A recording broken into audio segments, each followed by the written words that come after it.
चलिए आज राजस्थान के इतिहास का वो पन्ना पलटते हैं जो राजा महाराजाओं की कहानियों से नहीं बल्कि आम लोगों के खून, पसीने और बलिदान से लिखा गया है। ये कहानी है प्रजामंडल आंदोलन की। कहानी है कि कैसे रियासतों में रहने वाली जनता ने अपने हक के लिए, एक लोकतांत्रिक सपने के लिए आवाज उठाई थी। अक्सर जब प्रजामंडल का नाम आता है तो दिमाग में दर्जनों नाम, संगठन, तारीखें सब घूमने लगते हैं और सब कुछ एक उलझा हुआ कंफ्यूजिंग सा टॉपिक लगता है। पर यकीन मानिए, ये सिर्फ फैक्ट्स का ढेर नहीं है। इस पूरे आंदोलन की जड़ में, इसके दिल में बस एक ही शक्तिशाली विचार था: उत्तरदायी शासन। मतलब एक ऐसी सरकार जिसमें राजा के मंत्री जनता के प्रति जवाबदेह हों, न कि सिर्फ राजा के हुक्म के गुलाम। बस इसी एक सपने के लिए पूरा राजस्थान उठ खड़ा हुआ था। तो सवाल ये है कि जुनून की ये आग पूरे राजस्थान में एक साथ कैसे फैली।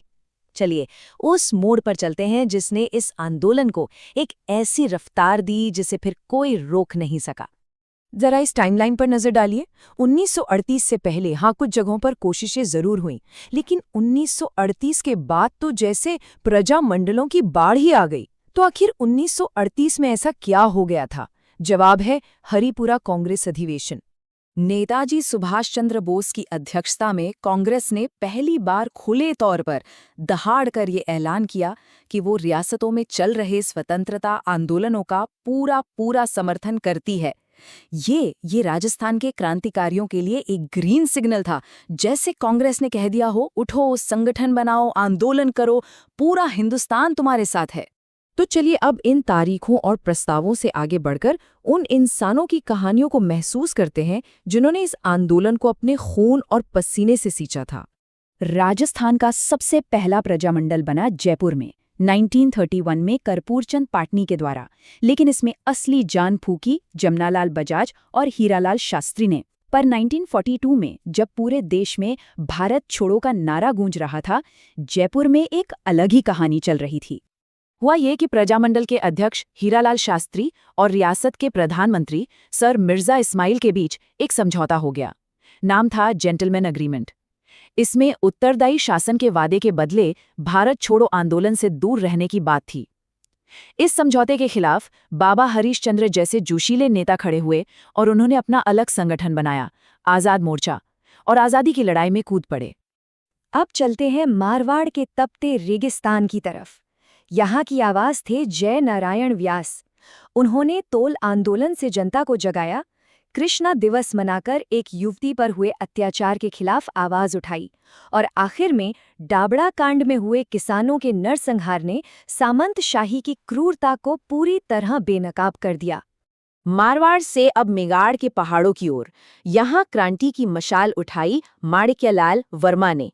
वो सिर्फ एक नेता ही नहीं थे, वो एक कवि भी थे जिनकी आवाज में एक अलग ही जादू था। उनका लिखा गीत पंछिड़ा ये सिर्फ एक गीत नहीं था, ये मेवाड़ के स्वतंत्रता संग्राम का एंथम बन गया था। कहते हैं जब ये गीत गांव की चौपालों पर गाया जाता था तो लोगों की नसों में खून की जगह क्रांति दौड़ने लगती थी। और ये साहस सिर्फ पुरुषों तक ही सीमित नहीं था। माणिक्यलाल वर्मा की पत्नी नारायणी देवी वर्मा जब आंदोलन में शामिल हुई तो अपने 6 महीने के दूध मुहे बेटे को गोद में लेकर जेल गई। जरा सोचिए उस माँ के जज्बे के बारे में जिसका देश के लिए समर्पण इतना बड़ा था। अब हम कहानी के सबसे दर्दनाक और शायद सबसे प्रेरक अध्याय पर पहुंचते हैं। ये कहानी है जैसलमेर के अमर शहीद सागरमल गोपा की। सागरमल गोपा की कलम में आग थी। उन्होंने 2 ऐसी किताबें लिखीं, जैसलमेर का गुंडाराज और आज़ादी के दीवाने, जिन्होंने महारावल के अत्याचारों और भ्रष्टाचार को सबके सामने लाकर रख दिया। उनकी कलम ही उनका सबसे बड़ा हथियार बन गई। लेकिन इस सच की कीमत उन्हें अपनी जान देकर चुकानी पड़ी। जेल में उन पर बेहिसाब जुल्म हुए और जब वो शेर नहीं झुका तो 3 अप्रैल 1946 को जेलर गुमान सिंह ने उन पर मिट्टी का तेल छिड़ककर उन्हें जिंदा जला दिया। क्रूरता की ऐसी ही एक और कहानी डूंगरपुर के रास्तापाल गांव की है। सोचिए, पुलिस एक टीचर सिंगा भाई को ट्रक से बांधकर घसीट रही है, तभी उनकी 13 साल की भील छात्रा कालीबाई एक हंसिया लेकर दौड़ती है और उस रस्सी को काट देती है। इस बहादुरी की कीमत उसे अपनी जान देकर चुकानी पड़ी। पुलिस ने उस मासूम बच्ची पर गोलियां चला दी। कुछ रियासतों में जुल्म इस हद तक था कि क्रांतिकारियों को अपने ही घर से बाहर जाकर दूसरे शहरों में छिपकर संगठन बनाना पड़ा। ये बात देखिए कितनी दिलचस्प है। बीकानेर का प्रजामंडल बन रहा है कोलकाता में, भरतपुर का रेवाड़ी में, जैसलमेर का जोधपुर में और सिरोही का मुंबई में। ये दिखाता है कि जुल्म और दमन उनकी आवाज को दबा नहीं सका। इतने संघर्ष, इतने बलिदान और दमन के बाद आखिर वो दिन आया जब आंदोलन का जो मुख्य लक्ष्य था वो पहली बार हासिल हुआ। राजस्थान की पहली रियासत जिसने पूर्ण उत्तरदायी शासन की स्थापना की, वो कोई बड़ा राज्य नहीं बल्कि एक छोटी सी रियासत शाहपुरा थी। देश की आज़ादी से ठीक एक दिन पहले 14 अगस्त 1947 को शाहपुरा ने ये कर दिखाया।